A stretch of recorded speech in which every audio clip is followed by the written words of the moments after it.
They put handcuffs on me while I was still holding the coffee cup my second wife bought in Paris. Barefoot on my own driveway in Brookhaven. 68 years old. My son standing beside her wouldn't meet my eyes.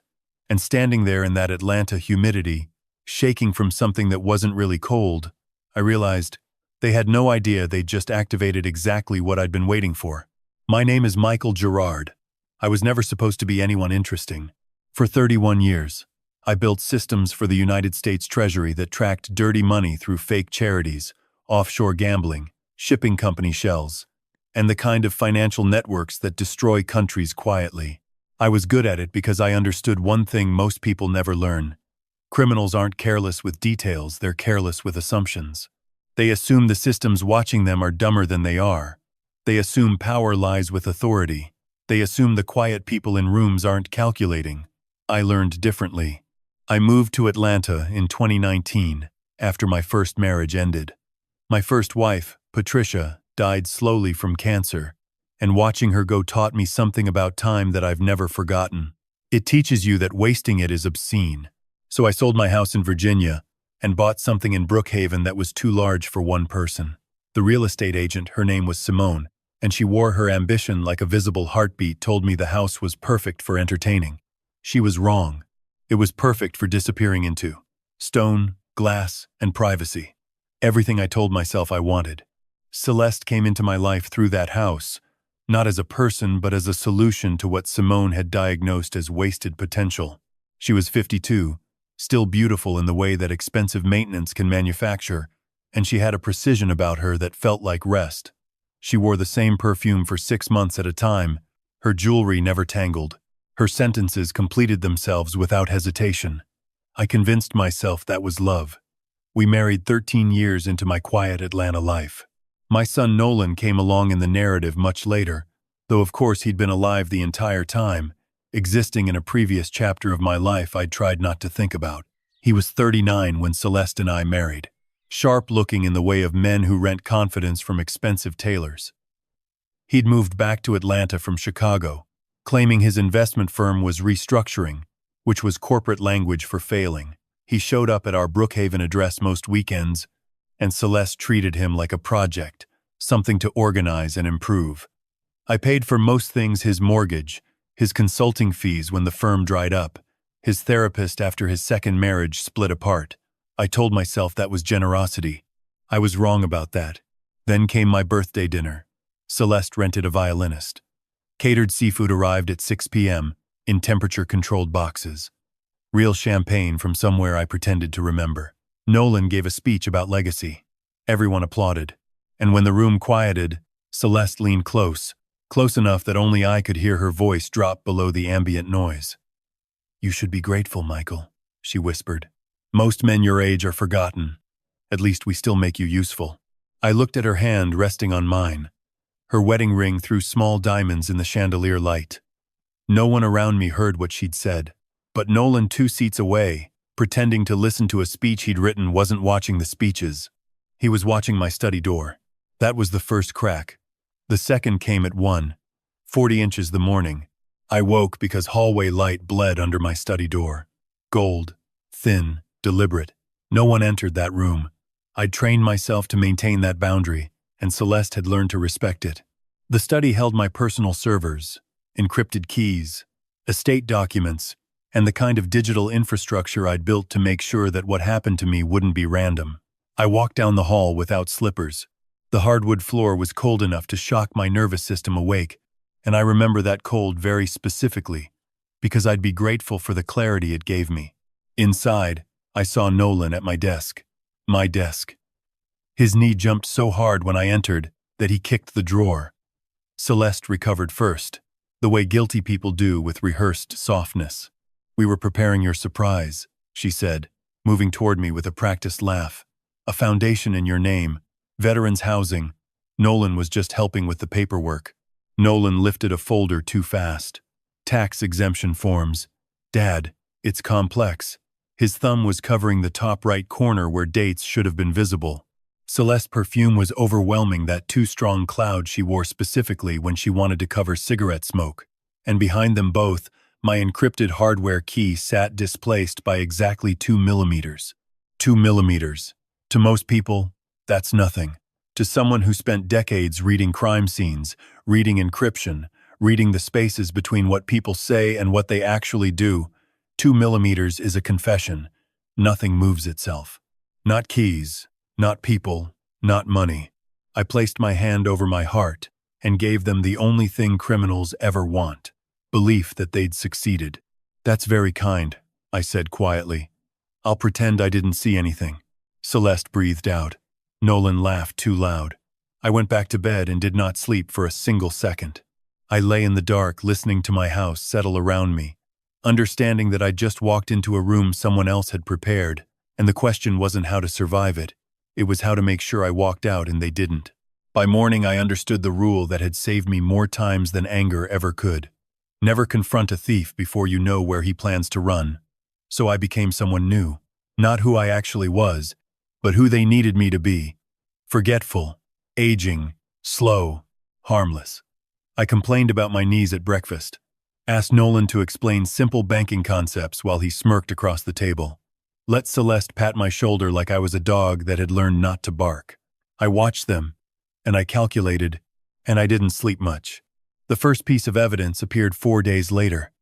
Nolan told us his investment firm was hemorrhaging clients. The market was brutal. Cash flow problems. All the familiar language of a man running out of his own financial rope. That afternoon, his wife Tessa, a woman who smiled in a way that looked rehearsed, who wore jewelry like armor, pulled up to my house driving a new silver Maserati. Temporary tags still adhered to the windshield, perfectly centered. Someone had planned this transaction carefully. $128,000, paid in full. She parked it beside my garage and told Celeste, "He's going to love the surprise." I asked from the kitchen doorway, "Who?" Tessa's face froze for exactly half a breath. The kind of freeze that happens when a lie is interrupted before fully forming. Celeste answered for her. "Your birthday foundation, darling. Nolan wanted you to see how serious he is about the Veterans Project." I smiled and watched them, and I felt something inside me go very still. That night I went down to my basement. Behind the wine racks, hidden in a cabinet Celeste believed held outdated tax documents, was a server she'd never discovered. I'd built it years earlier after a cartel case had taught me that family wasn't the only thing capable of betrayal. Systems needed mirrors. Evidence needed backups. Trust needed documentation. I pulled the server logs from the night of my birthday, not with my hands shaking, not dramatically, just pulled them. There were no foundation applications, no veterans housing filings, no nonprofit searches with the IRS. Instead, at 1:23 a.m., someone had used my hardware key to create a secure tunnel through 3 proxy servers and attempted to authorize a transfer template for $8 million. Destination: Cayman Meridian Bank. Account holder: Ashford Renewal Trust. Registered director: Celeste Gerard. Secondary authorized officer: Nolan Gerard. I sat in that dark basement listening to the server fans hum like insects in the wall, and I understood that my wife wasn't stealing from me. She was preparing to become the legal owner of my theft. She was going to make it so that when everything collapsed, I would fall, and she would catch exactly what I'd spent my life building. Sit with that for a moment. That's the moment I sat with. The next morning, I told Celeste my doctor wanted me in Boca Raton for 2 weeks of physical therapy. A full digital detox. No laptop, no phone, no contact with anyone from my old life. The joy in her eyes appeared and vanished in less than a second. But that micro-expression was worth more than 1,000 confessions. She packed my bags herself, carefully, like she was packing away a problem that was about to solve itself. At Hartsfield-Jackson Airport, I checked in through security, walked through the gate, and then exited through a service corridor with a second passport card I'd maintained for exactly this kind of contingency and a different jacket over my arm. By noon, I was sitting in a rented office above a closed dental clinic, 7 miles from my Brookhaven house. No windows, 1 table, 3 monitors, 1 encrypted line to someone I hadn't spoken to in 6 years. Her name was Miriam Chase. She owed me a favor from a case in Miami where I'd kept her name out of a cartel ledger, kept her life from becoming collateral. Federal cyber investigator with the kind of clearance that exists in the spaces between official and impossible. I didn't ask her to save me. I asked her to watch. Then I built the trap. I copied my financial dashboard, the real one, and placed a perfect fake in front of my family. Same layout, same balances, same security warnings that made it look urgent. A beautiful digital vault with a door left just slightly open. Inviting. What we call in the industry a honeypot bait, designed to catch thieves by giving them exactly what they want. Any transfer out would appear successful on their screen. To them, it would look like $8 million flowing exactly where Celeste and Nolan needed it to go. But the money would pass through a silent quarantine marker. Invisible, undetectable until the moment it mattered. Whoever touched it would attach their identity to a flagged offshore account, linked to organized financial crime in ways they couldn't untangle, couldn't explain, couldn't escape. I didn't block them. I invited them in. For 2 days, nothing happened. I sat in that office above the closed dental clinic and didn't move. I thought about Patricia, my first wife, and how she'd held my hand while dying. How she'd told me that most people waste their lives waiting for someone to hurt them badly enough to prove their warnings were right. Don't wait for that, she'd told me. Build something beautiful anyway. Build systems that work, even if people don't. On the third night at 11:46 p.m., the study camera lit up on my remote monitor. Nolan entered first, sweating through his blue dress shirt. Not nervous sweating, committed sweating. The kind that comes from crossing a line you can't recross. Celeste followed behind him, calm as a surgeon walking into a room where she's performed this procedure 100 times. Tessa came last and locked the door behind her. Nolan sat at my desk, and his voice was different in that moment. Not the voice of a son, the voice of a man about to steal something enormous. If this fails, he'll know, Nolan said. Celeste's voice was flat, removing all emotion from the words. He thinks his own printer is broken when it runs out of paper. Tessa laughed.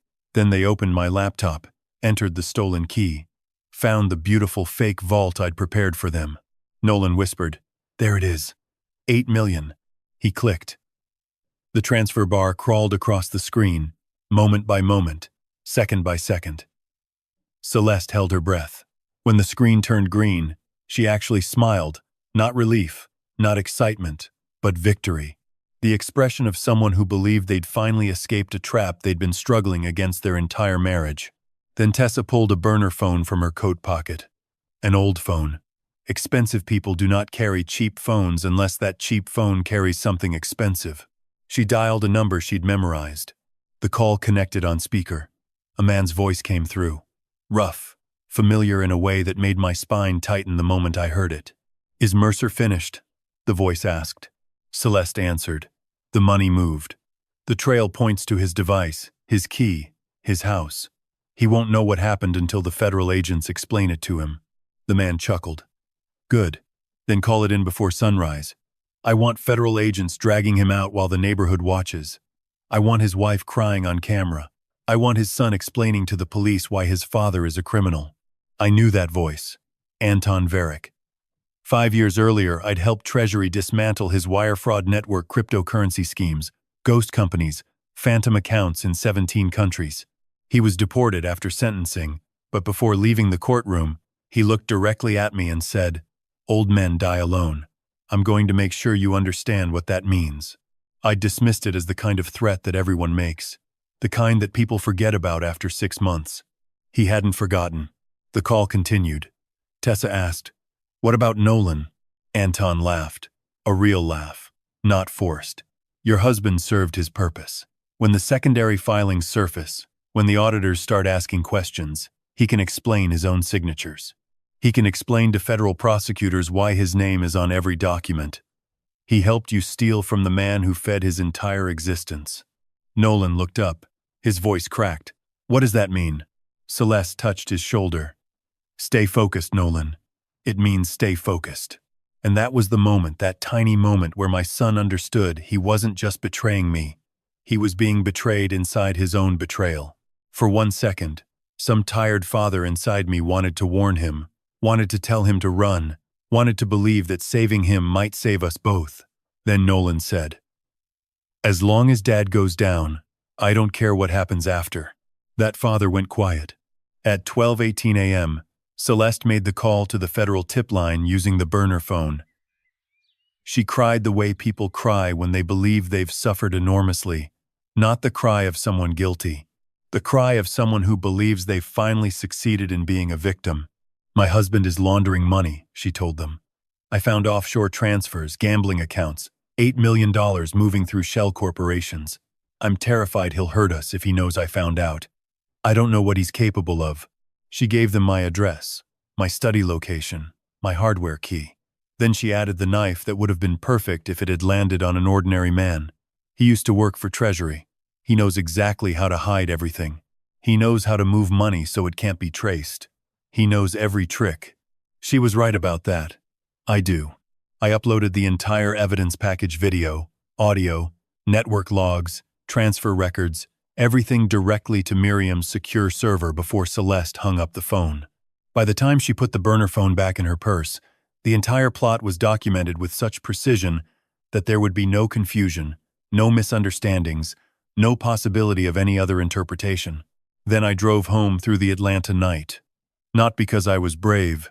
I drove home because I needed the arrest to happen exactly the way Celeste had planned it. I needed my family to see me handcuffed on my own driveway. I needed the neighbors to watch. I needed the humiliation to be real before the vindication could matter. At 2:17 a.m., the front door came open. Officers rushed in, shouting commands. I was sitting in my living room wearing a dark suit, drinking tea from a cup Celeste had brought back from Paris years ago. The lead officer looked confused for half a second. Criminals rarely wait politely in their living rooms at 2 in the morning, dressed formally, drinking tea. Then he cuffed me anyway. Outside, Celeste stood beneath the porch light with her phone raised. She was filming. Her tears were perfect. Not overdone, not theatrical, just the right amount of broken. She told the neighbors something about trying to protect everyone, about being terrified, about not knowing her husband at all. Nolan wouldn't meet my eyes as they led me past him. I could see him processing it, understanding that he'd crossed a line that couldn't be uncrossed, that his father was being arrested, that he'd made it happen, that he'd wanted it to happen. And now that it was happening, he looked like a child who'd finally realized what he'd done.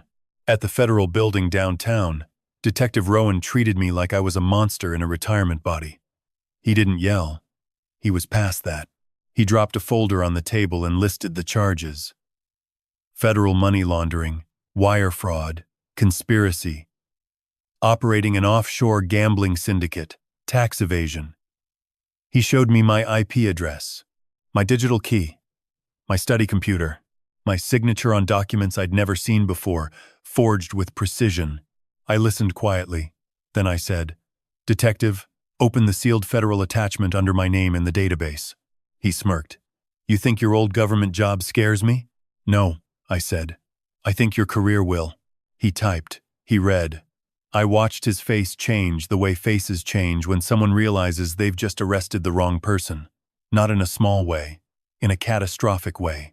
The file didn't call me a real estate investor. It identified me as the former architect of Treasury's financial intrusion detection system, the same system that's flagged every major offshore laundering operation in federal databases for over a decade. The system that Anton Varick had tried to hack during his trial. The system that caught exactly the kind of money laundering scheme my family had just attempted. "Why would the man who built the trap walk into it?" Rowan whispered. "Because it was not their trap," I said. "It was mine." Before he could answer, the interrogation room door opened.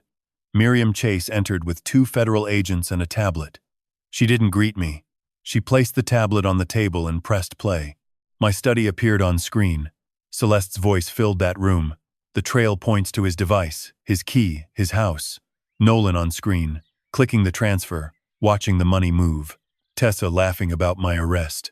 And then Anton's voice, rough and clear as day, saying exactly what he'd planned, what he'd used my family to accomplish, why he'd wanted me dragged from my house while the neighborhood watched.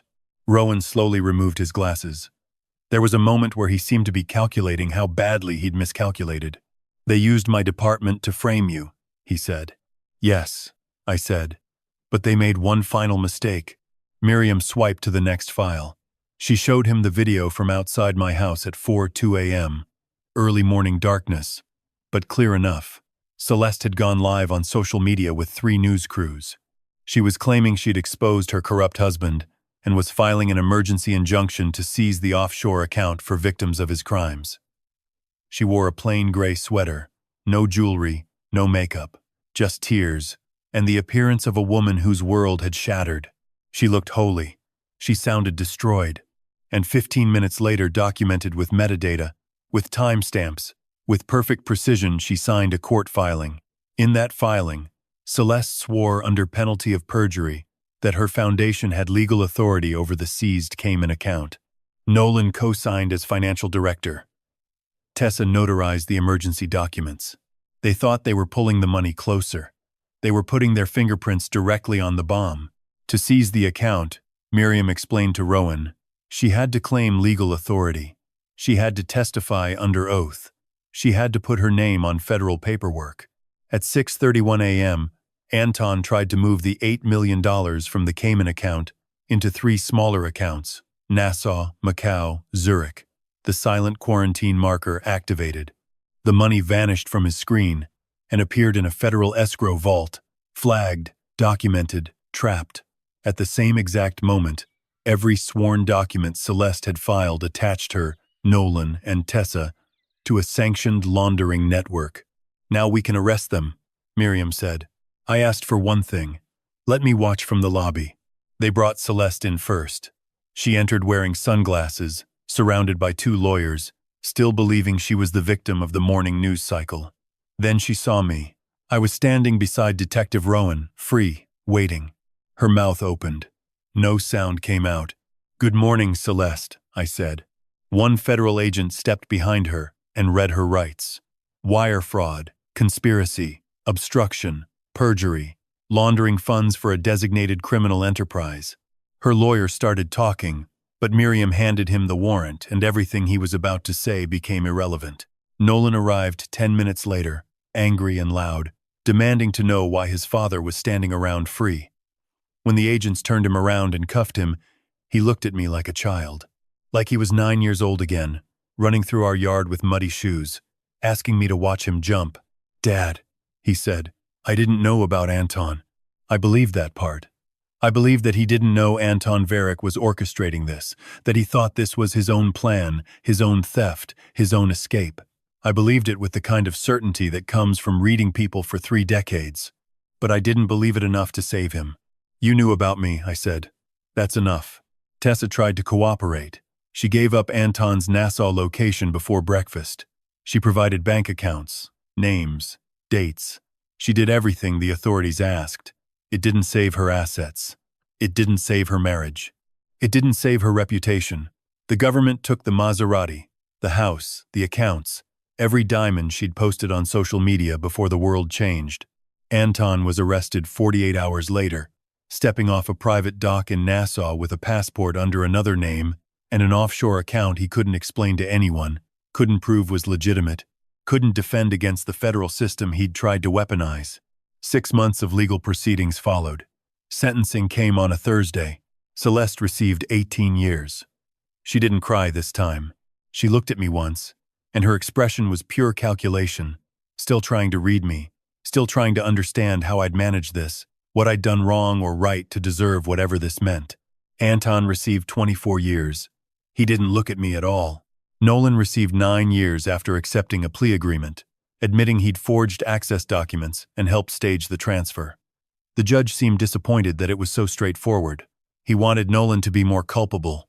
But Nolan was exactly what he appeared to be, a man who'd made a catastrophic choice because he was desperate and because the cost of choosing otherwise felt impossible.